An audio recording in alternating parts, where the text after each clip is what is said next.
So next team வந்து நம்ம பார்க்கலாம். நெக்ஸ்ட் டீம் வந்து அடுத்து இன்னுமே ரொம்ப இன்ட்ரெஸ்டிங்கா இருக்கும்னு ஆர்வமா எதிர்பார்த்துட்டு இருக்கேன். SRH இதுவுமே கிட்டத்தட்ட எல்லாரும் ரீடைன் பண்ணுவாங்க அப்படிங்கிற மாதிரி தான் இருக்கு. 6 ரிட்டன்ஷனும் கிடைக்கும்ன்ற மாதிரி.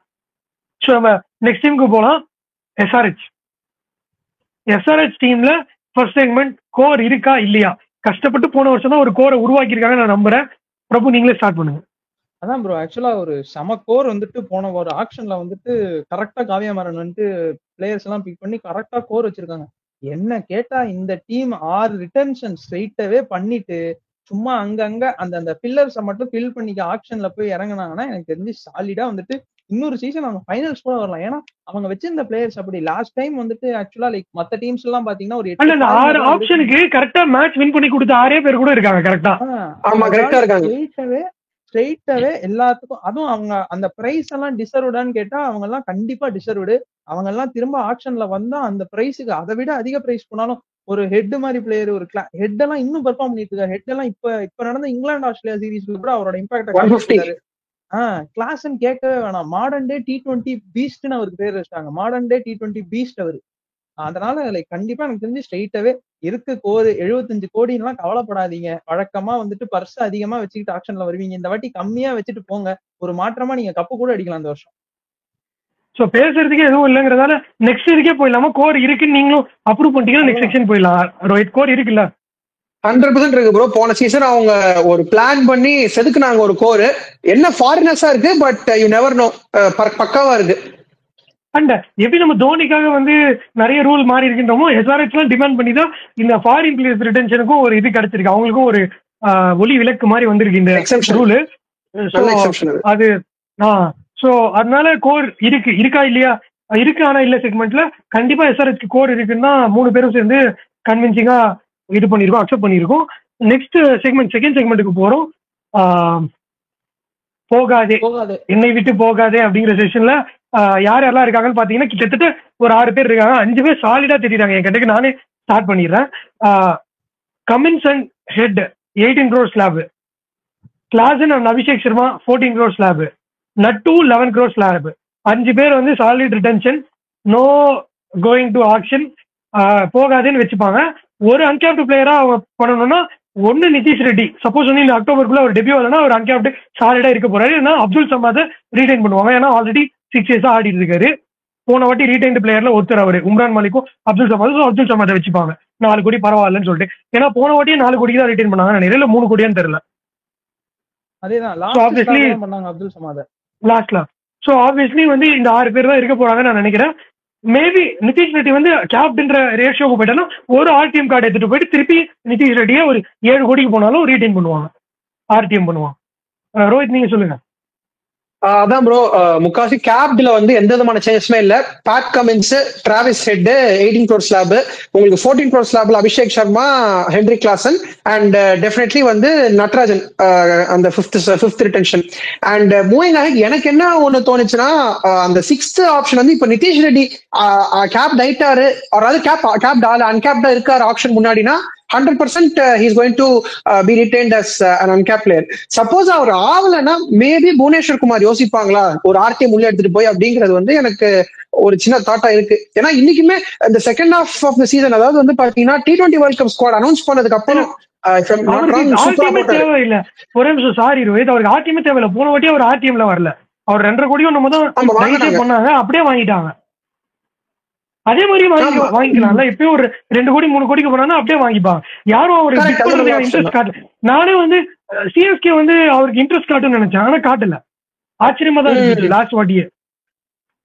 ஆமா ப்ரோ, அப்ப அந்த கேஸ்ல பாத்தீங்கன்னா இப்ப சப்போஸ் நிதிஷ்குமார் ரெட்டி கேப்டுனா மேக்ஸிமம் அவர் ஒரு 8 crores போவார்னு வச்சுக்கிட்டா கூட அவர் கண்டிப்பா ஃபியூச்சர் ரிட்டைன் பண்ணுவாங்க. RTM நீ ஒரு RTM வச்சிருக்கீங்க, நானும் ஒரு RTM வச்சிருக்கேன். அதை நம்ம நெக்ஸ்ட் செக்மெண்ட்ல பேசலாம். பிரபு சொல்லுங்க.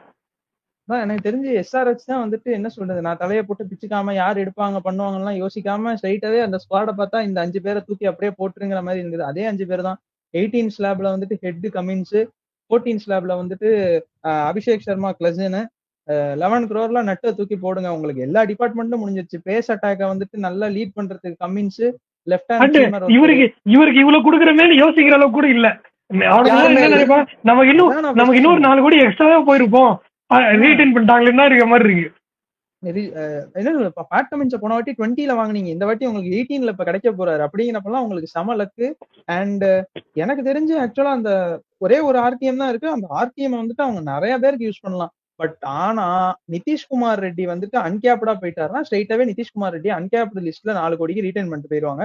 பட் அதுக்கு ஆனா வாய்ப்பு இல்லைன்னு நினைக்கிறேன். ஏன்னா இந்த டூர்ல வந்துட்டு கண்டிப்பா என்ன சொல்றது, பிசிசிஐ வேணும்னே வந்துட்டு ஆடுங்க மயங்க் யாதவ், நிதிஷ்குமார் ரெட்டி எல்லாம் கேப் வாங்கிக்கங்க, அப்பதான் அதிக இதுக்கு போவீங்க அப்படின்னு சொல்லிட்டு கேப் கொடுத்தாலும் கொடுத்து விட்டாங்க. அதாவது நான் இன்னொன்னு கேக்குறேன், இன்னொரு டவுட் எனக்கு. இப்ப இந்த ரூலை இவங்க அனௌன்ஸ் பண்றப்ப ரிட்டென்ஷன் ஆகாம இருக்கு. ரிட்டென்ஷன் வந்து 31 லாஸ்ட் டேட். நான் இன்னைக்கு ரிட்டர்ன் பண்ணிட்டேன், சப்மிட் பண்ணிட்டா பண்ணலாம். அது டெட்லைன் வரைக்கும் தான் கணக்கு வரும்னு நினைக்கிறேன். அப்போ ஓகே, டெட்லைன் வரைக்கும், அந்த டெட்லைன் வரைக்கும் இல்லைன்னா அவங்க அனௌன்ஸ் பண்ண டேட் வரைக்கும் வச்சிருந்தாங்கன்னா அவர் அன்கேப்ல தான் இருப்பாரு. ஆக்சுவலா லைக் பிசிசிஐ வந்துட்டு ஒரு நல்ல ஒரு கரெக்டான ஒரு கிளாரிபிகேஷன்ஸோட கொடுத்துருக்கலாம். ஏன்னா லைக் வழக்கமா இந்த ரிட்டென்ஷன் டைம்ல எல்லாம் எதுவும் ஓடிஐ சீரீஸ் எல்லாம் நடக்காது, T20 சீரீஸ் எல்லாம் நடக்காது. அப்படி இருக்கும்போது பிசிசிஐ இல்லப்பா நான் இந்த அனௌன்ஸ் பண்ணிருக்கேன், இப்ப செப்டம்பர் 30th நான் அனௌன்ஸ் பண்ணிருக்கேன், செப்டம்பர் 30th வரைக்கும் அந்த பையன் அன்கேப்டா இருந்தானா அந்த பையனை நீ எடுத்து போட்டுக்கோ அன்கேப்டு லிஸ்ட்ல அப்படின்னு சொல்லிருக்கலாம். மொட்டையா அவங்களுக்கு போயிருக்கும். ஆக்சுவலி அந்த அனௌன்ஸ்மெண்ட் நம்மளுக்கு பப்ளிக் ஃபோரம்ல கொடுத்தது ஒரு பேசிக் அனௌன்ஸ்மெண்ட் கொடுத்துட்டாங்க. அந்த ரிட்டென்ஷன் பாலிசிஸ் அந்த ஸ்லாபே அவங்க சொல்லல. இது அந்தந்த டீம் அனௌன்ஸ் பிரான்சைஸ் அனௌன்ஸ் பண்ணதை வச்சுதான் நம்ம ஸ்லாப்ஸே பேசுறோம். அவங்க வந்து சிம்பிளா இவ்வளவுதான் கொடுத்துருக்காங்க, இப்படின்னு ஒரு ஆர்டர் கொடுத்துட்டாங்க, இப்படிதான் பண்ணணும்னு சொல்லிட்டாங்க. இப்ப இவங்கள பண்ணா எப்படி அவங்கள பண்ணா எப்படிங்கிறதெல்லாம் அந்தந்த பிரான்சைஸ் கொடுத்துருக்கிறத வச்சுதான் நம்ம சொல்றோம். ஸோ அது அவங்களுக்கு தெரிஞ்சிருக்கும். மேபி நம்ம வந்து அதை வந்து ஆப்ஷனலாவே வச்சுக்கலாம். அப்பதான் நம்ம அடுத்த செக்மெண்ட் பேசுறதுக்கு ஒரு இன்ட்ரெஸ்டா இருக்கும். ஸோ நெக்ஸ்ட் செக்மெண்ட் ஸ்டார்ட் பண்ணுங்க. ஒரு ஆர்டிஎம் கார்டு இருக்கு 3 பேர்கிட்டயும், யாரை ரீடைன் பண்ணுவீங்க? ஆக்சுவலா என்ன கேட்டா வந்துட்டு ஷபாஸ் அகமது வந்துட்டு ஒரு வேல்யூ அடிஷன். ஷபாஸ் அகமது வந்துட்டு ஒரு என்ன சொல்றது, ஒரு பாக்கெட் டைனமைட் மாதிரி. அவர் திடீர்னு ஒரு வந்துட்டு ஒரு 28 பால் 48 ரன்ஸ் அந்த மாதிரி அடிப்பாரு. ஒரு நல்ல ஒரு டேர்னிங் ட்ராக் கொடுத்தீங்கன்னா அவர் வந்துட்டு டப்புன்னு பவுலிங் போட்டு ஒரு 3 விக்கெட் எடுப்பாரு. ஸோ மேபி நீங்க அந்த இதுல போனா ஷபாஸ் அகமது சொல்லுவேன். அப்படி இல்லையா திரும்ப உங்களுக்கு ஒரு ஆஃப் ஸ்பின்னர் வேணுமா, டீம்ல ஆஃப் ஸ்பின்னரே இல்லையா, தூக்கி போடுங்க எங்க தமிழ் பையன் வாஷிங்டன் சுந்தர். அவரும் ஒரு நல்ல வேல்யூ ஆடட் பையே. அவரும் வந்துட்டு ஒரு ஹேண்டி பேட்ஸ்மேன், ஒரு நல்ல ஆஃப் ஸ்பின்னர். பவர் பிளேல வந்துட்டு உங்களுக்கு ஸ்பின் போடுற கொஞ்சம் ஆட்கள்ல வாஷிங்டன் சுந்தரும் ஒருத்தர். So maybe you can go with either Washington Sundar or Shahbaz Ahmed. இவங்க எல்லாமே வந்துட்டு ஆக்சுவலா ஒரே இதுல தான் வருவாங்கன்னு நினைக்கிறேன். லைக் ஆல்ரவுண்டர் கேட்டகரி, அந்த கேட்டகரி தான் வருவாங்க. ஏன்னா ஷபாஸ் அகமது ஆக்சுவலி அன்கேப்டு தானே? இல்ல டெபியூ ஆயிட்டார், இந்தியா ஆட்டர். ஸோ அப்போ ஆப்வியஸா 2 பேரும் ஒரே செட்ல தான் வருவாங்க. யாரு என்ன ரேட்டுக்கு போறாங்க, உங்களுக்கு அந்த ரேட்டு கரெக்டா இருக்காங்கிறத பார்த்துட்டு நீங்க அவங்களுக்கு ஆர்டிஎம் யூஸ் பண்ணிக்கலாம். அப்பார்ட் ஃப்ரம் திஸ் எனக்கு வேற யாரும் தெரியல. எய்தர் மயங்க் மார்கண்டேவோ கிளென் பிலிப்ஸோ அவங்களுக்கு எல்லாம் போற மாதிரி தெரியல. ஏன்னா அவங்களுக்கு டாப் ஆர்டர்லாம் சீல்டு. ஓகே, நான் வந்து பேர் லிஸ்ட் மட்டும் படிச்சிடறேன், ரோஹித் பேஸ்ட். அதுக்கப்புறம் ஆக்சுவலி ஒரு ஸ்லாப் தான் இருக்குன்னா எக்கச்சக்கமா இடம் இருக்கு. நிதிஷ் ரெட்டி ஒன்னு, ஏன்னா அந்த ஸ்லாப் தான் நம்ம விட்டு வச்சிருக்கோம்.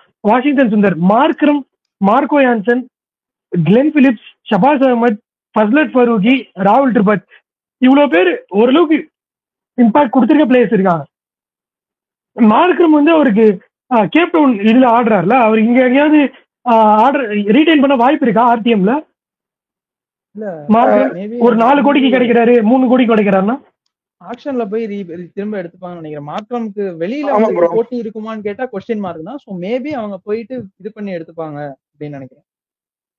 அண்ட் மார்க்லம் ஸ்லாட் வேஸ்டா தான் இருந்தது. அது இன்னொரு வேற ஏதாவது ஒரு நல்ல பிளேயர் கூட எடுக்கலாம். அவங்க ஆல்ரெடி 3 ஃபாரினர் வச்சிருக்காங்க, இன்னும் ஒருத்தர் தான் ஆடணும். வனிந்து அசரங்கா வேற இருக்காரு, அவருமே ஸ்குவாட்ல இருக்காரு.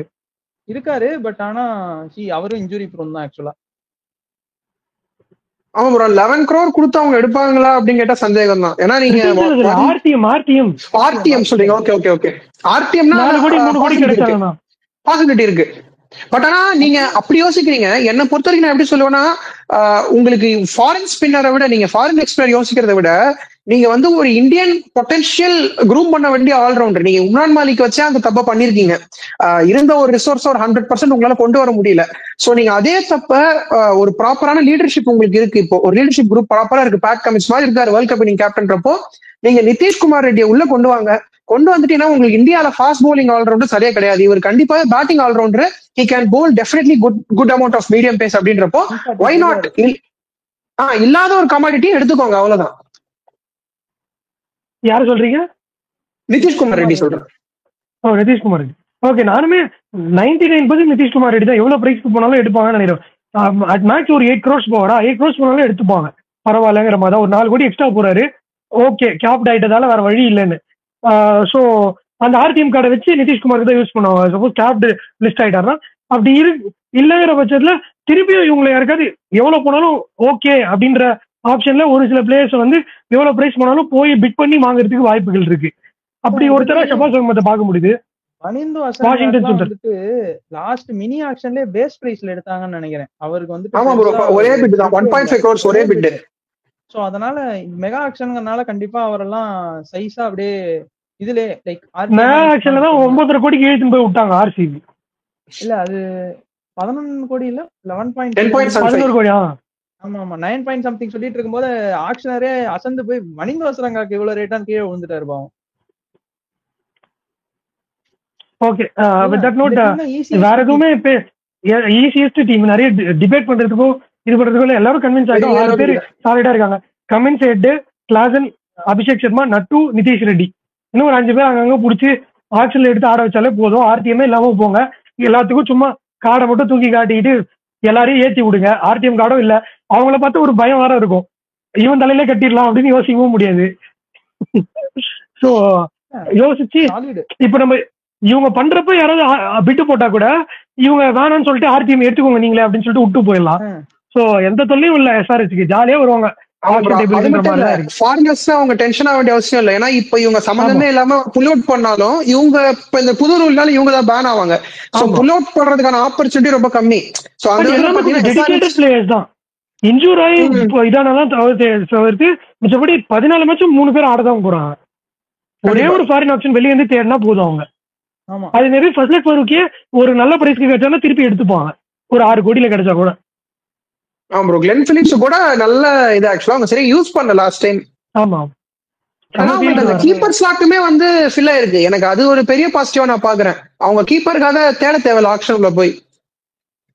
ஏன்னா அவர் வந்துட்டு ஒரு சாலிட் 14 மேட்சஸ் ஆடக்கூடிய ஒரு பிளேயருங்கிறதுனால லைக் எதர் இன்ஜூரினா தான் மாறணுங்கிற பட்சத்துல மேபி ஏதாவது ஒரு ஸ்டாண்ட் பை விக்கெட் கீப்பருக்கு யாராவது ஒரு அன்கேப்டு இந்தியனோ இல்ல ஒரு விருதிமான் சாஹா மாதிரி ஒரு பிளேயர்